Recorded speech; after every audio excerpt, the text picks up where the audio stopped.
Hello everyone, welcome to this review of the Conan the Prized Polystone Diorama from Sideshow Collectibles. This is one of those older pieces from Sideshow that I've been looking at for many years now, and I always had a soft spot for this piece. I think one of the reasons that I haven't picked it up before now is that, I mainly collect Star Wars, Marvel and DC comics, and I was just a bit concerned how this piece would fit into my collection and how to display it and all that.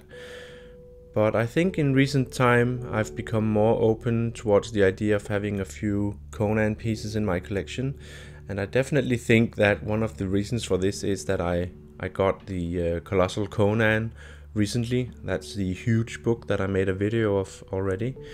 It's quite a sought out book these days. It's quite pricey, and I kind of wanted to get a statue to kind of accompany it somehow. That might seem silly, but it felt right to me, so I finally had an excuse to pick up this piece here. Now Conan, it's a big franchise, it has a large following and all that. I've never myself been the biggest fan of the universe, but I've always had an appreciation of it somehow. And I know that there are a lot of different statues based on the Conan universe out there, featuring Conan in particular. And I love many of them, but this one is definitely the one that stands out from all the rest to me. It's a diorama. It's not a premium format, it's not a comic or anything, it's a diorama, and that basically means that we have a piece here that features a scene or a setting from a story, or it could potentially be a movie, but this is obviously not from any movie that has been made. But it features a setting or something like that, and it features this action pose, and you also have two characters involved and not just a single character that you normally have with a premium format or comic head. So here you have Conan carrying this lady on his shoulder, and he's apparently running away from something or towards something, I don't know. It seems like he's trying to rescue her at least. So that makes up for the concept of this being a diorama. It has lots of details, and it has amazing amazing paint jobs and all that. I'm gonna show you all that on some pictures and zoom in on all that. So I think I'm just gonna dive right in, guys, and we'll see some of the smaller details up close, so just hang in there. Okay, let's start with Conan. Now the paint application here is really nicely done. As you can see, the teeth are individually painted and the eyes are aligned and they're looking straight forward. The skin tones are also nice, you have highlights and shadows and everything. The hair is just a pitch black hair color. I don't see any obvious highlights or anything, but with the right lighting setup you'll be able to tell the details and all that. So overall I really like this paint application, and I also really like the expression of Conan here. He looks so barbaric and wild. He has this savage and determined look on his face, and I find it to be very suitable for this character, knowing who he is and what he does.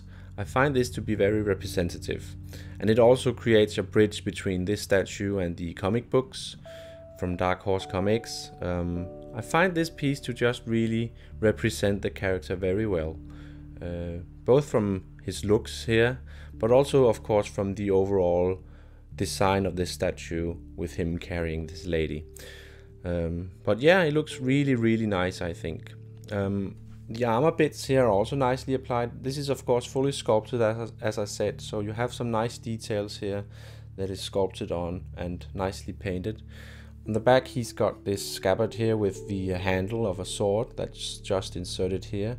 I bet it's like this in terms of keeping it safe when being transported in the box, but it fits perfectly in here and it really looks nice when it's sticking out like that. On the back he's got this shield on. It's just a round shield. I don't know how well you can see it. I'll just try and turn him like this. I think that should do it. Also here the paint is actually really nice from the middle here with the metal bit and also the leather that covers the entire shield, and then you have these blood spatters and stuff going on. It looks quite convincing actually, and I love how this piece is just really brutal because of these blood spatters. It's really not normal to have this much blood going on a statue these days. It looks really nice, I think. Anyways, let's have a look at the woman he's carrying, so give me 2 seconds. Okay, here we go. Now, as you can see, the paint applications here are also of a very high quality. She features a lighter skin tone than that of Conan. Her face is nicely painted with these beautiful eyes and lips that are perfectly applied. The eyes are looking straight forward, they are aligned, and the lips are this full red, scarlet kind of red color. And she's of course got her teeth there. As you can see, they are also nicely painted individually also. And I have to say that this feels like a higher level of paint application on a production piece than that of the pieces we see released these days from Sideshow. So this is definitely an old school piece that features a better paint application on all aspects and on all parts, I would say. She's wearing this crown, which is also nicely done in a warm golden color with a red ruby thingy in the middle. And I don't know how well you can see. I'm gonna show you a picture anyways, but as you can see, she has a lot of skin tones going on here, highlights and shadows and everything, to really make the skin tone look realistic and organic. Yeah, her hair is also nicely applied. There are a bit of highlights going on here, and the entire pose and the motion of this piece is represented well in the hair piece that she's got here, with her hair waving. Obviously Conan is running at full speed here, trying to get this lady out of trouble. Her earrings here are actually dangling a bit. I bet they're made of small metal rings on both sides. And it's a nice little premium format like nod, I would say, with this kind of mixed media going on here. But she looks really, really nice, and I feel that Sideshow did a fantastic job here, throwing in a lot of detail and love for doing this perfect paint application on this piece. I definitely don't think that the today's standard are as high as this one. So I'm very pleased with this. Let's move on, guys, and have a look at the entire statue as a whole with Conan carrying this lady. So give me 2 seconds. Okay, so here we have a full view of the statue.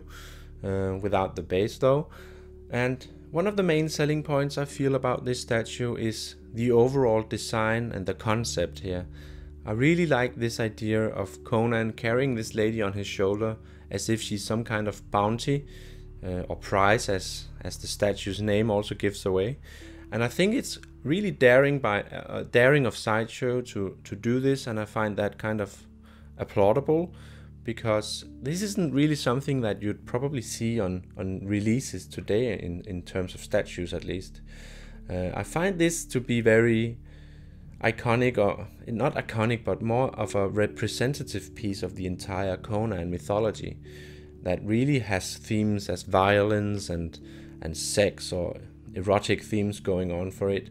And you also see that in many of the classical artworks by Boris Vallejo and other famous artists that does paintings and all that based on the Conan and barbarian world. I find it to be very present in this statue, and I think that's a very key factor when it comes to representing Conan. The lady here is very nicely sculpted. It's a very idealistic version of a woman here, I would say, with all her curves and everything, and it adds this very, let's just call it an erotic aspect to this statue that I find very suitable for Conan. Now this is the regular version, and the regular version only comes with this single hand here with an axe, and it fits on with a magnet. It's a very strong magnet, so it's not going to fall off or anything. The exclusive version comes with a sword instead, but I find that the axe here is very suitable, and I think it looks very raw and barbarian-like, so I think it fits perfectly here. The axe is also covered with all these blood spatters and everything. I'm going to show you pictures so you can better see it. But it looks very convincing, and Sideshow did an amazing job with the paints also here. But generally I would say that the entire statue features a very high level of paint application, both on the front and on the back here. So I think Sideshow did an amazing job. I know a lot of collectors prefer leaving out this cloth piece here. I've put it on for this review because I feel that I have to show you the statue in all its glory, with all its pieces and bits and all that, so you can get a feel for the total piece as a whole. But I do know that some collectors leave out this bit in order to really kind of reveal her behind, so to speak. Yeah, I don't really have a problem with that. I think it looks nice, so I can understand why they would emphasize this aspect of the statue.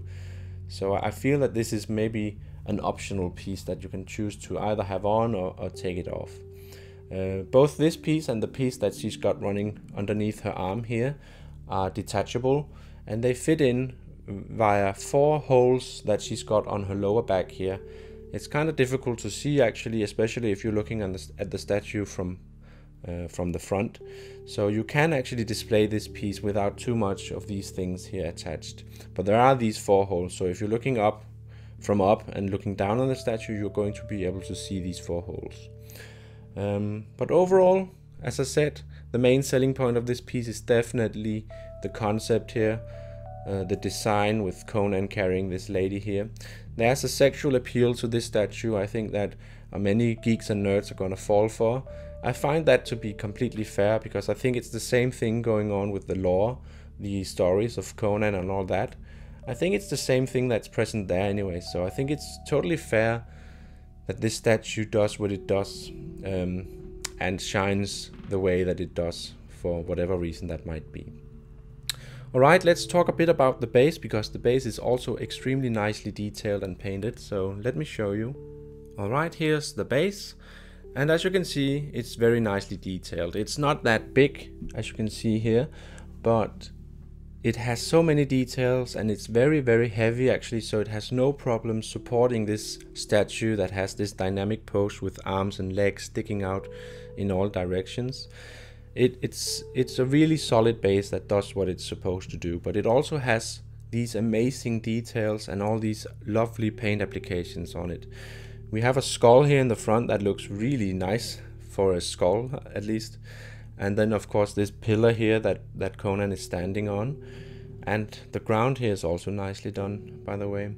And if we turn it, you can see the colors and the paint application just keeps on going with this amazing detail. And it's just a really high quality, I think. And on the very back here, we've got this head from a statue, probably. And it also looks very nice with some very authentic coloring going on. The textures and the details, everything about it is just really nice. And the mere fact that it's actually on the very back of this statue, at least if you look at this statue from a normal viewing angle, which would probably be from the front, it's just amazing that Sideshow decided to add these details on the back here. Again, I feel that this is something that we don't see very often today. It's like they've shown true dedication when designing this statue here, giving it some details on both the front and on the back, just to really just make this piece stand out in every way.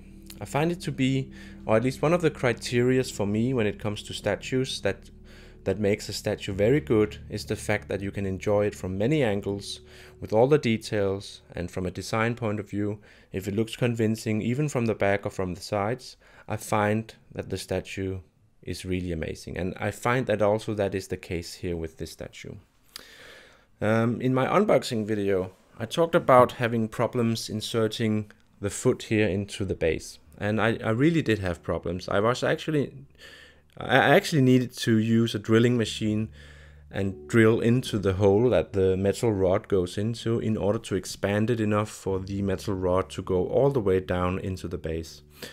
I have never heard about this problem from any other collectors, and it really makes me think that this statue has never actually been displayed. I know for a fact that it was returned to the shop from where I also bought it on eBay, and I'm kind of suspecting that maybe this issue here was the reason for that. But as you can see, the foot now lines up perfectly, and I didn't really need to do much. I just needed to use the correct drill bit or head and then just enlarge the hole just slightly for the metal rod to fall in. I didn't do any damage or anything to the exteriors or anything. It was just about expanding that hole, and it seems to have worked perfectly. Now the statue stands solidly on top of the base like it's supposed to, and everything is just fine and dandy, I would say. Alright guys, let's zoom out and wrap up this review, because I feel like I've been going on and talking for a lot now, so let's just see if we can wrap it up now. Alright guys, I think I basically covered everything now. Normally I'm more of a museum pose kind of guy when it comes to statues, but this is a good example of how a dynamic pose can be done exceptionally well. And I was just sold the first time I saw this piece back in the day, but I did hold back on getting this piece. It was kind of expensive, and I was so busy collecting other franchises like Marvel and Star Wars, at that time at least. But today I'm extremely pleased having this statue in my collection. I consider it to be old school Sideshow, and we all know that that has some kind of positive ring to it when you say it like that. It's just old school, and it's from back in the days when Sideshow really did perfect statues with solid, heavy builds and a very good paint application. It's not that Sideshow doesn't do that today though, but I find that unique designs like these are far in between today. I just really like the expression of this piece, and I find it to be a very iconic and representative piece for the entire Conan mythology. I don't plan on really diving more into the Conan franchise. I think this will more or less be it for me. Of course, I'll also be getting the new Red Sonja Premium format, which I'm going to have custom painted. And that's basically it, guys. That's basically all the pieces from that world that I'll be getting, because I honestly think with those two pieces I'll be settled. That's all I need. The design of this piece is unique, and I find Sideshow to show true dedication when doing a statue like this.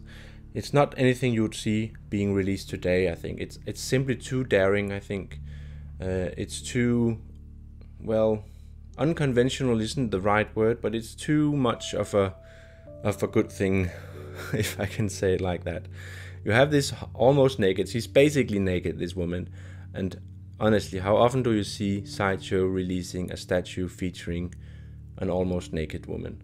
I know a lot of the superheroes and all that wear slim clothes or latex spandex suits, but this, she's not even wearing that. She's wearing a G-string underneath the cloth here. Of course, I probably already showed you a picture of that at this point in the video. But the overall expression, everything that this piece says, the entire narrative, the situation and the story and all that, it's just so, it's so true to the nature of Conan, and I find that to be so important when it comes to statues, that they really encapsulate the essence of the characters and the whole world that it represents. And when all the paints and all that are perfect as well, it's difficult to put a negative finger on this piece, honestly. Of course, we had this issue with the foot where the metal rod didn't fit into the hole. I don't know if I can just say that this is a build issue. Obviously it is. I haven't heard about it from other collectors, so it might just have been this single piece here. But the entire piece as a whole shines quality and good craftsmanship, and that's the most important thing, I think.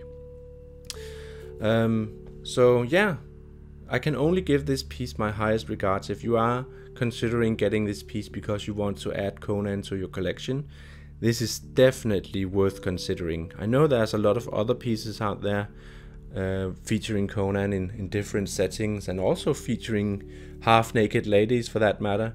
But this is old school Sideshow, and you're definitely not in the wrong when you're getting this piece. It fits perfectly well into a collection featuring mostly quarter scale statues, because this piece is almost quarter scale. It's probably only 1:5, but still it will fit quite well into any collection that has premium formats in it. And with that said, guys, I think I covered everything. I hope you enjoyed watching this review. If you have any questions or comments, go ahead and post them. And I just finished setting up my website the other day, so please go check that out as well. I have a lot of interesting posts and pictures and stuff and articles and all that posted there. And of course, to go ahead and like and subscribe this video, guys. It really supports me and it means a lot to me. So yeah, thanks a lot for watching, guys, and thanks for hanging out with me when talking about this amazing statue here. I'll see you guys in my next video.